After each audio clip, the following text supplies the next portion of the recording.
स्वागत है आपका हमारे YouTube चैनल में। दोस्तों आशा करते हैं आप लोग ठीक होंगे, मस्त होंगे और स्वस्थ होंगे। देखिए आज हमको कुछ इम्पोर्टेंट प्रश्नों को देखने वाले हैं जो किसी भी एग्जाम के लिए बहुत ज़्यादा इम्पोर्टेंट हो जाते हैं। इस क्लास को पूरा देखिएगा और लास्ट तक समझिएगा। अगर लास्ट में आपको समझ में आएगा तो सब्सक्राइब कीजिएगा वरना मत कीजिएगा, लेकिन लास्ट तक इस वीडियो को जरूर देखिएगा क्योंकि आपको इसमें बहुत सारी चीज़ें सीखने को मिल जाएंगी। तो चलिए आ जाइए, अब सवाल हम लोग लगाते हैं और एकदम बिल्कुल टेंशन मुक्त रहिए क्योंकि मैथ हम आपको इतने बढ़िया से सिखा देंगे कि एग्जाम में आप जरूर करके आइएगा। देखिए कह रहा है कि एक तौलिया 12% के लाभ पर बेचा गया, यदि मूल्य 25 रुपया बढ़ा दिया गया होता तो लाभ 32% का होता। तो अब कह रहा है कि तौलिए का जो क्रय मूल्य होगा वो कितना होगा। और लाभ क्या होता है, तो जितना आपने खरीदा है उससे अधिक में बेचे होंगे तो लाभ मिला होगा, कम में बेचेंगे तो हानि हुआ होगा। यही तो है। तो कह रहा है कि 12% के लाभ पर बेचा गया है। तो हम देखिए इसको लिखते हैं, मान लेते हैं कि 12% के लाभ पर कोई सामान को बेच दिया है, लेकिन कह रहा है कि 12% के लाभ पर ना बेचता है, 12% से 25 रुपया और अधिका में बेचता है। यानी 25 रुपये जोड़ने के लिए इसमें कह रहा है कि 12% के लाभ पर बेचा है। अब 25 रुपये और अधिक में बेचा होता, 25 रुपये और अधिक में बेचा होता तो कह रहा है कि 32% का लाभ हो जाता। समझिए 12% लाभ पर बेचा है, 25 रुपया और अधिका में बेचा होता है, यानी कि और जोड़ दिया होता तो 32% का लाभ होता। लाभ ये भी है, लाभ ये भी है, आपस में क्या हो जाएगा, बराबर हो जाएगा। अब समझिए लाभ वाले यानी प्रतिशत वाले को एक तरफ करते हैं। ये 12% इधर जाकर 32% में से घटेगा तो इधर बचेगा आपका 25 रुपया, बराबर कीजिए। ये 12 इधर जाकर 32 में से घटेगा तो कितना होगा, 20% होगा। क्वेश्चन को समझ लीजिए और पैटर्न समझ लीजिए। इस तरीके का कोई भी क्वेश्चन आएगा तो आपको इसी तरीके से लगाना है, ठीक है। अब देखिए इधर बच गया 25, इधर बच गया 20%। अब ये 20% का मान ही हो गया 25 और क्रय मूल्य पूछ रहा है। क्रय मूल्य हमेशा ध्यान दीजिए 100% होता है। क्रय मूल्य कितना होता है, 100% होता है। तो जब 20% का मान हो गया 25 रुपया तो 100% यानी क्रय मूल्य का मान क्या होगा। तो आप यहाँ से भाग दे करके 1% का भी मान निकाल सकते हैं तो कितना होगा, 25। और देखिए 20 यहाँ से यहाँ पे गुणा करें प्रतिशत में, अरे 20 गुणे 1 तो हम लिख सकते हैं क्या, 20 गुणे 1%। तो 1% इधर रहने देंगे, 20 इधर आगे क्या करेगा, भाग दे देगा, बराबर हो गया 1% का मान। अब 1% का मान 25/20 आ गया तो 100% का मान कैसे निकालेंगे, तो 100 से क्या करेंगे, गुणा कर देंगे। 25/20 में 100 से गुणा कर देंगे, आ गया आपको 25% का 100% का मान। अब देखिए काटिए इसको, तो 20 होता है 100, अब 25 कितना हो जाएगा, आप कहिएगा 125। तो 125 रुपये हमारा क्या आ गया, कहेंगे आप क्रय मूल्य आ गया। 12% लाभ में बेचा है लेकिन 25 रुपये और अधिक में बेचा होता तो 32% का लाभ होगा। तो आपको इसी तरीके से एग्जाम में लगाना है, ज़्यादा इधर उधर नहीं सोचना है, आपका आसानी से आंसर जो है कि आ जाएगा। तो 125 रुपया हमारा 100% का मान आ गया, यानी क्रय मूल्य का मान आ गया। ऑप्शन नंबर देख लीजिए, ऑप्शन नंबर डी है, ठीक है। ऑप्शन नंबर डी आपका क्या हो जाएगा, आंसर हो जाएगा। आइए क्वेश्चन पढ़िए, तब तक हम मिटा देते हैं इसको। एकदम इत्मीनान से पढ़िए, कोई भी ऐसा क्वेश्चन नहीं है और ये ऐसे क्वेश्चन है जो हर एग्जाम में बहुत ज़्यादा बार रिपीट होता है, बहुत ज़्यादा बार पूछा जाता है। देखिए अगला क्वेश्चन है, कह रहे कि एक टैंक को 30 मिनट में भरा जा सकता है और टैंक में एक रिसाव है जो टैंक को 90 मिनट में खाली कर सकता है। अतः टैंक कितनी देर में भरा जाएगा, यानी कि एक लाइन इसमें मिस कर दिया है। कहने का मतलब उसके ये था कि टैंक को अगर दोनों को एक साथ खोल दिया जाए तो टंकी को भरने में कितना टाइम लगेगा। अच्छा इसको थोड़ा सा हम समझा देते हैं। देखिए मान लेते हैं वो टंकी है,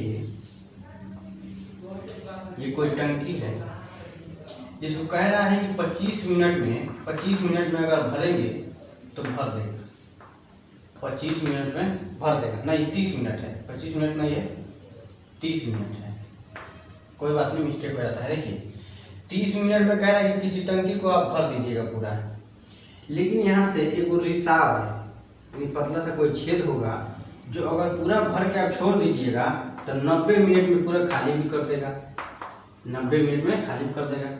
आप टंकी को भर सकते हैं 30 मिनट में, लेकिन 30 मिनट में पूरा भर तो जाएगा, लेकिन अगर उसको छोड़ देंगे तो 90 मिनट में क्या कर देगा, वो खाली कर देगा, क्योंकि यहाँ पे टंकी में छेद हो गया है। अब क्वेश्चन ये कह रहा था कि इसको भी आप चालू कर दीजिए और इसको भी खोल दीजिए, यानी छेद को भी आप खोल दीजिए, पाइप भरने वाले को भी चालू कर दीजिए, तो आखिर टंकी तब कितने देर में भरेगा।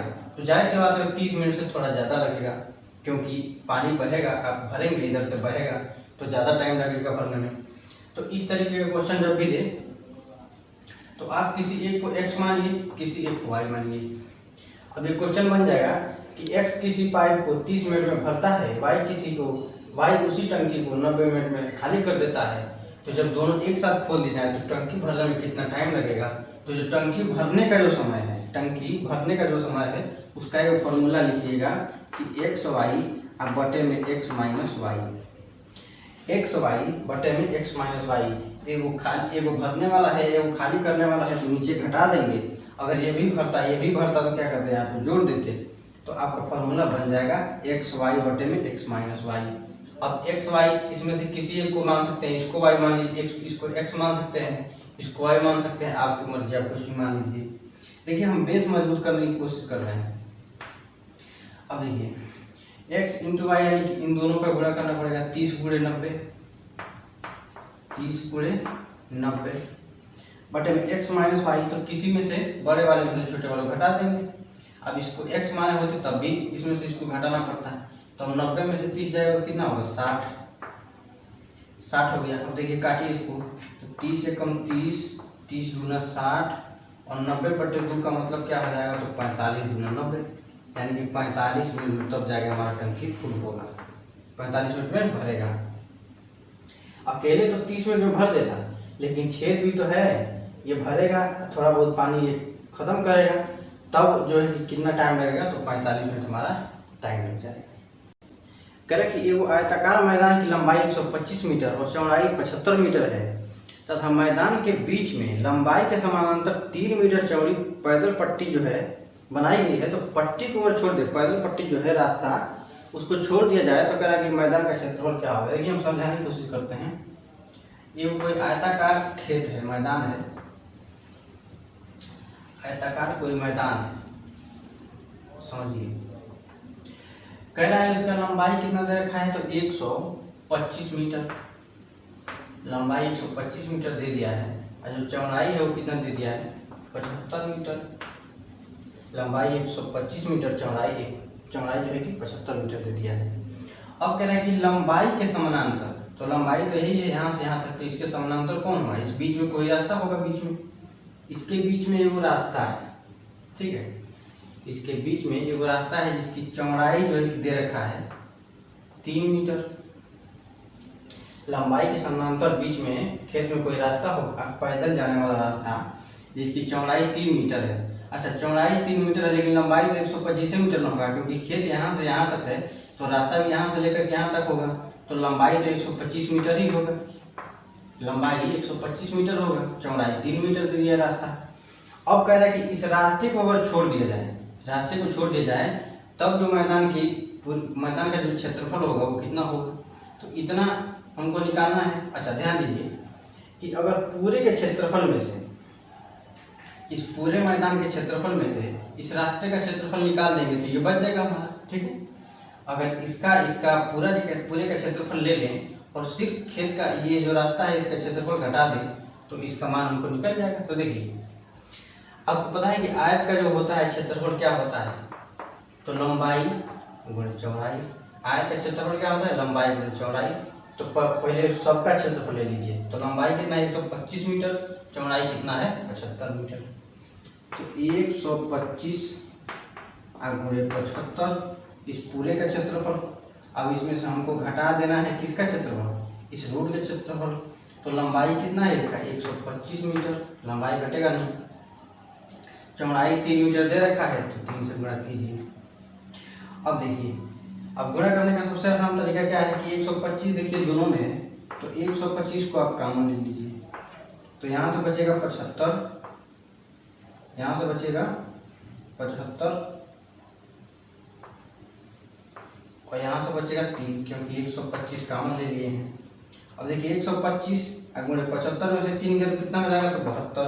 अब 125 आप गुणे 72, गुणे 72 को आप क्या लिख सकते हैं, 125 आप गुणे इसको लिख सकते हैं 70 + 2।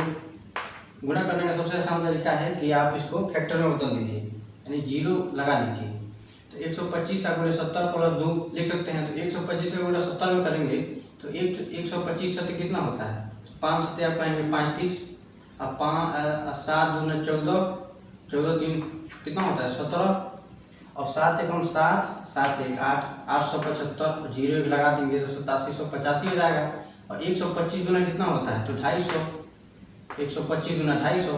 अब 8750 में 250 जोड़ दीजिए, यहाँ से 250 जोड़ दीजिए, आपका आंसर कितना आ जाएगा, तो हो जाएगा 0 0 0 हो जाएगा 9, यानी 9000 आपका क्या हो जाएगा, आंसर हो जाएगा। सिंपल सा सवाल था कि जो खेत का मैदान है, जो खेत है पूरा, उसमें से अगर रास्ते का क्षेत्रफल निकाल देंगे तो इस जो बाकी बचेगा उसका क्षेत्रफल क्या होगा, तो आप इस तरीके से आराम से लगा सकते हैं। आयत का क्षेत्रफल बस याद रखिए क्या होता है, लंबाई में चौड़ाई।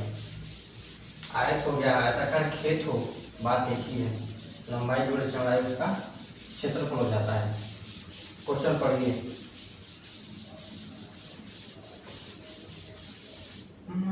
के मंदिर। आइए अगला क्वेश्चन देखिए, कह रहे कि कर्मचारियों की 3 श्रेणियों को 1 2 3 के अनुपात में वेतन मिलता है। यदि उन्हें क्रमशः 5%, 10% और 15% की वेतन वृद्धि मिले तो उनके वेतन का नया अनुपात क्या होगा। अच्छा देखिए, 3 लोग कोई हैं जिनको जो वेतन मिल रहा है 1:2:3 के अनुपात में पैसा मिल रहा है। कोई कंपनी है जिसमें 3 लोग काम करते हैं, जिनको सैलरी जो मिलता है उसी का अनुपात दे दिया है कि 1 2 3 के अनुपात में उनको सैलरी मिल रहा है। अब कह रहा है कि अगर 5 10 15%, 5% इसको बढ़ाइए, 10% इसको बढ़ाइए, 15% इसको बढ़ा दीजिए, तब जो नया अनुपात होगा क्या होगा। तो जब जहाँ भी प्रतिशत का बात आए तो याद रखिएगा कि हर अंक जो होता है, हर शब्द जो होता है, हर लेटर जो होता है अपने आप में 100% होता है। तो ये 1 भी 100% अपने आप में होगा, 2 भी अपने आप में 100% होगा, 3 भी अपने आप में 100% होगा। जहाँ भी प्रतिशत का मान दे दे, जहाँ भी प्रतिशत की बात किया जाए तो कोई भी अंक यानी 1 भी दे दे तो 1 अपने आप में 100% है, 10 दे देगा 10 भी अपने आप में क्या है 100% है। तो अब देखिए 1 के बारे में कह रहा है कि इसका अगर सैलरी 5% बढ़ा दिया जाए तो ये 1 कितना हो जाएगा, 100 में 5 जोड़ के करेंगे, बढ़ाना है ना, तो 100 में 5 जोड़ के करेंगे, तो ये 1 का हो जाएगा 105%। 1 का कितना हो जाएगा 105%। अनुपात लगाइए, 2 भी अपने आप में 100% है। अब इसको कह रहा है कि 10% इसका वेतन बढ़ा दिया जाए तो ये 2 का कितना प्रतिशत हो जाएगा, तो 110% हो जाएगा। अनुपात लगाइए, 3 भी अपने आप में 100% है और इसका जो वेतन है वो कह रहा है कि 15% बढ़ाना है, तो ये 3 अपने आप में कितना हो जाएगा 115% हो जाएगा, 115% हो जाएगा। ठीक है, अब देखिए 105, 110, 115 ये तीनों जो है कि 5 से कट जाएंगे, तो इनको 5 से काटिएगा तो यहाँ पे आएगा 21, क्योंकि 21 बचे होता है 105। अच्छा, अनुपात लगाइए, यहाँ पे 2 लिखिए। अब 110 को काटिए 5 से तो कितने बार में कटेगा, तो आप कहिएगा 22 बार में, क्योंकि 22 बच्चे होता है 110। ठीक है, सही 3 उतारेंगे पहले। 115 को काटिएगा अगर 5 से तो कितने बार में जाएगा, तो 23, क्योंकि 23 बच्चे 115 होता है, कट गया। प्रतिशत सब में से हटा देंगे।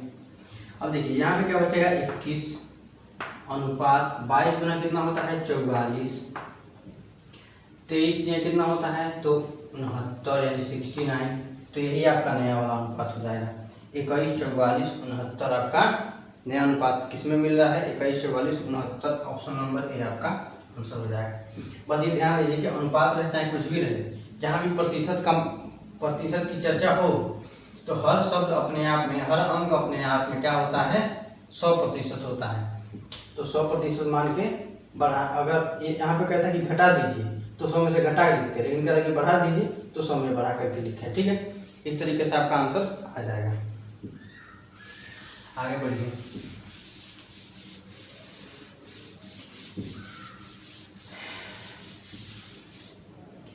आगे बढ़िए, देखिए क्वेश्चन है, कह रहे कि एक आदमी 40 किलोमीटर प्रति घंटे की गति से यात्रा करता है।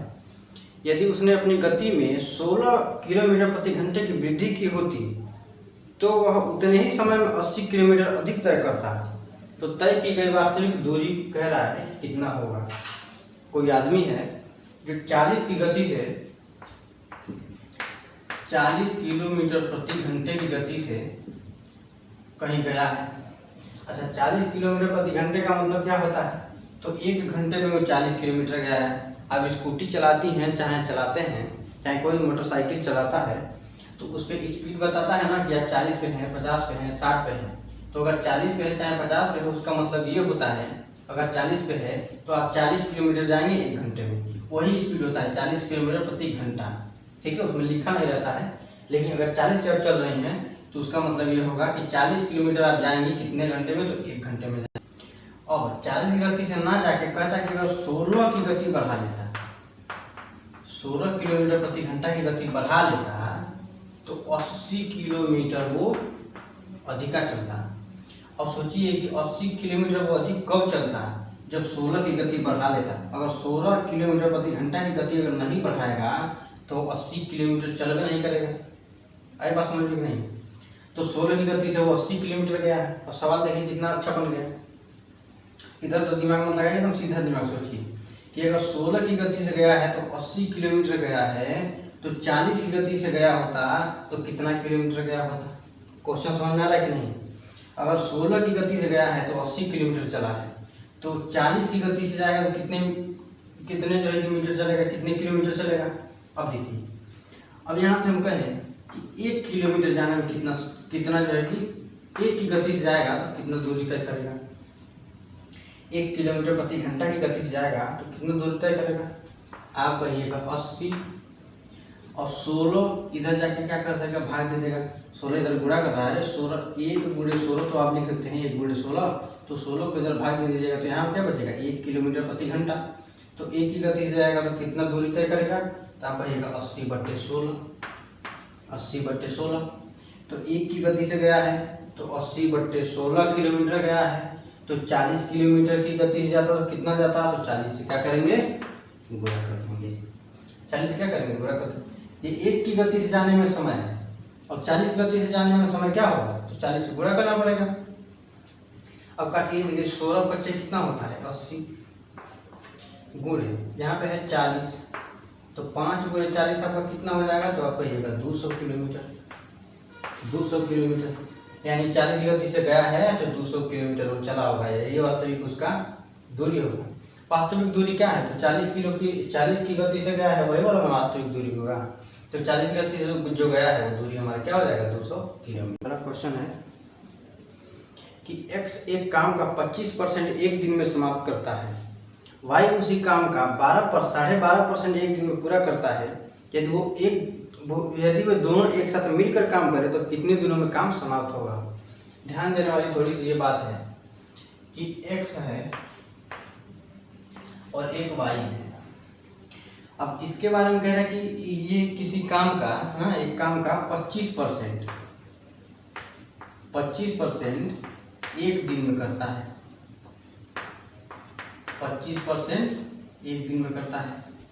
x किसी काम का 25% एक दिन में करता है और y के बारे में कह रहा है कि 12.5% काम, 12.5% काम वो एक दिन में कर रहा है।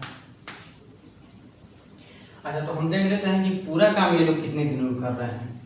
तो अगर 25% काम कर रहा है एक दिन में, तो कोई भी चीज़ हम बनाए प्रतिशत का जब भी बात आता है तो कोई भी चीज़ को हम 100% मानते हैं, तो काम भी 100% होगा। तो 25% अगर एक दिन में कर रहा है तो 100% कितने दिन में करेगा? 100% करने में उसको कितना टाइम लगेगा? तो 25 जब तो 100 होता है, 25 में अगर 4 से गुणा करेंगे तभी ना 100 आएगा जी। तो इसमें भी 4 से गुणा करेंगे यानी कि 4 दिन में करेंगे। अरे 25% एक दिन में करेगा तो 50% 2 दिन में करेगा, 75% 3 दिन में करेगा, 100% 4 दिन में करेगा। इस तरीके से भी सोच सकते हैं आप। अच्छा, इसके बाद हम करेंगे ये 12.5% एक दिन में करता है, तो 2 दिन में कितना करेगा? 25%। 2 दिन में कितना करेगा? 25%। अब देख लीजिए, तो अगर 25% आप 2 दिन में कर रहे हैं तब 50% 4 दिन में करेंगे, 100% 8 दिन में करेंगे, तो ये आपका पूरा 100% काम कितने दिनों में करेगा? तो आप करिएगा 8 दिन में। कितने दिन में करेगा? 100% काम करेगा 8 दिन में। अब क्वेश्चन आपका देखिए बन गया कि x किसी काम को 4 दिन में करता है, y उसी काम को 8 दिन में करता है, तो जो दोनों जब मिल जाएंगे तो काम को कितने दिनों में कर देंगे? उसका एक ही फॉर्मूला होता है कि x y आप बटे में x plus y. X y बटे में x प्लस वाई, ये वो टाइम है जब 2 लोग मिल करके किसी काम को एक साथ करें, तो उसमें जो लगने वाला समय है उसका फॉर्मूला है एक्स वाई बटे में x प्लस वाई। अब आप इसको x मान लीजिए, y मान लीजिए, इसको x मानिए, इसको y मानिए, कोई फर्क नहीं पड़ता, डाटा सेम रहेगा। देखिए, तो 4 गुणे 8 करना पड़ेगा x y, यानी गुणा करना पड़ेगा, तो 4 गुणे 8, नीचे x प्लस वाई, यानी इन दोनों को जोड़ना है, इन दोनों क्या करना है? जोड़ना है। तो 8 हजार कितना होता है? 12, 8 4 12। काटिए, 4 से काटेंगे तो 4 3 12, यहाँ बचेगा 8/3। 8/3 का मतलब क्या होता है? तो 3 दूना 6, 3 दूना 6, दशमलव लगाएंगे, 3 छके 18, फिर 2 हो जाएगा, यानी कि 6 जाएगा, तो इसको हम लिख सकते हैं 2.66 को आप लिख सकते हैं 2.67 दिन। 2.66 आ रहा है ना, तो क्योंकि ये जो 6 है दूसरे अंक वाला, ये 5 से बड़ा है, तो जब भी 5 से बड़ा होता है तो लगभग में हम 7 कर देते हैं, 1 बढ़ा के लिख देते हैं। अब के लिए इतना ही, मिलते हैं अगले वीडियो में। और अगर वीडियो आपको अच्छा लगा होगा तो सब्सक्राइब और शेयर जरूर कीजिएगा।